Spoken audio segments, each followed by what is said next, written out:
Divide number 5 જેમાં પર same format particular amount એમાં સૌથી પહેલાં કરંટ અસેટ એમાં રો મટીરિયલમાં સૌથી પહેલાં કેટલું હોય તો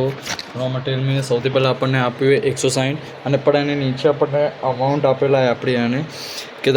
the management of the company has made about the manufacturers 30,000 unit in the coming year. તો યર એટલે 36,000 ડિવાઇડ બાય 12 ઇન્ટુ ₹160 જે રો મટીરિયલ માટે આપેલા જ છે. અહીંયા રો મટીરિયલ ફર્સ્ટ લાઇનમાં 160 ઇન્ટુ આપણા જોડે મંથ કેટલા કીધા તો જો અહીંયા કીધું હોય કે હા and purchase of raw material from the supplier on 2 months. તો દેશો એના માટે આપણે સૌથી પહેલાં અહીંયા 2 months ઓફ ક્રેડિટમાં આપણે તો એ લીધો હોય સામાન એનું કોઈ ચિંતા નથી. Average storage period 1 month for raw material. તો રો મટીરિયલ માટે 1 month. પછી ડબલ્યુ આપેલે વર્ક ઇન પ્રોગ્રેસ જે સૌથી પહેલાં વર્ક ઇન પ્રોસેસ જે સૌથી પહેલાં છે મટીરિયલમાં સૌથી પહેલાં આવે છે 36,000 ડિવાઇડ બાય 12 ઇન્ટુ ₹160 જે આપેલા જ છે ઇન્ટુ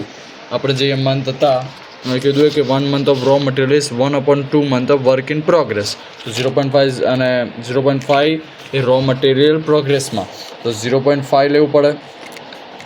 પછી 0.5 લેવું પડે અને પછી એટલે આને પછી 24,000 આવી જાય અને વેજીસમાં આપણને આપેલા 36,000 ડિવાઇડ બાય 12 ઇન્ટુ ₹100 આપેલા જ છે અને એના માટે કીધું હોય કે work in progress and 1 month of finish goods અને કીધું હોય કે time lag in payment 1/2 month for wages and 1 month for overheads.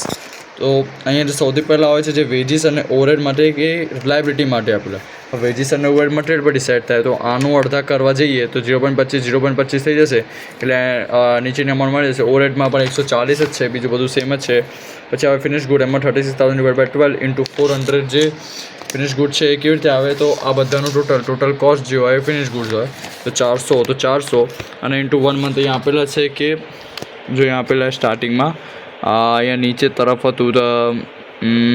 ક્યાં ગયું 1 month ફોર ફિનિશ ગુડ્સ તો ઇન્ટુ 1 month એટલે આવી જશે. આગળ રકમ પછી ડેટર્સમાં 30,000 ડિવાઇડ બાય 12 ઇન્ટુ 0.75 કેમ તો અહીંયા કીધું કે 25% output is sold against cash એટલે કે 100%માંથી 25% થઈ ગયું તો 75% હવે 75% તો લખી નાખે એટલે 75 ડિવાઇડ બાય 100 એટલે 0.75 ગુણ્યા આપણે જોડે 400 હતા પ્લસ પ્રોફિટ કરીને ટોટલ સેલિંગ પ્રાઇસ કેટલી થઈ ગઈ 500 નહીં એટલે 500 ઇન્ટુ અહીંયા જો અહીંયા આપણને કીધું હોય કે the supplier for 2 months of credit તો 2 months આપણે અહીંયા લખી દીધા એટલે આન્સર આવી જશે આપણો આગળ. પછી કેશ આપણને આપેલું છે કેશ બધી જગ્યાએ પણ આવે છે અને અહીંયા પણ આવ્યા હતા કેશ અને એ રીતે પહેલાંના દાખલામાં પણ કેશ આવ્યા હતા અને આમાં પણ આવશે કે કેશ આપણને આપેલા the sum of 50,000 kept as cash તો 50,000 એનું ટોટલ કરશું પછી લાયબિલિટી કરંટ લાયબિલિટીમાં creditors 36,000 divide by 12 into 2 months of credit આપેલું હોય તો 2 months ઓફ ક્રેડિટ ઇન્ટુ 160 જે આપેલા છે એટલે આવશે 96,000. પછી આવે છે આઉટસ્ટેન્ડિંગ વેજીસ જે છે 36,000 ડિવાઇડ બાય 12 ઇન્ટુ 0.5 month કેમ તો એ જો 1 month ફોર રો મટીરિયલ આપેલા એના અડધા કરશું તો અહીંયા જો કીધું હોય કે 1/2 month for work in progress as તો 0.5 આવી જશે અને ઓવરહેડ્સમાં અને આ તો વેજીસ માટે આટલું લીધું હતું કારણ કે જો અહીંયા કીધું કે 1/2 month for wages and 1 month for overheads તો 1 month ફોર ઓવરહેડ્સ અને આ માટે આમ બીજી બધી રકમ તો સેમ જ છે લખીશું ટોટલ બી અને પછી આનું ટોટલ કરશું તો પછી બંનેને માઇનસ કરશું તો આપણો આન્સર આવી જશે.